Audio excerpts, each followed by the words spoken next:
হাতের কাজ পার্ট 2, সাথে আছে বোতল 2, মানে 2টা বোতল। আগেরটা রসুনের পাতা দিয়ে বানানো আর এই লাভটা টিস্যু দিয়ে বানানো। এই 2টা সসের বোতল, আর উপর আমরা রং করেছি না। টুকিটাকি কাজ করতে ভালোই লাগে, আমার কাছে তো বেশ ভালোই লাগে। এগুলো আমাদের কার্যের মেইন উপাদান, এগুলো দিয়ে আমরা রং করি।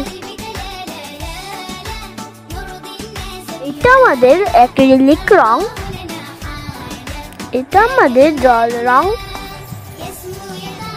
এটা তুলি যেটা দিয়ে আমরা রং করি, এবং সবশেষে এটা আমাদের মোম রং। আজকের ভিডিওটা এই পর্যন্তই।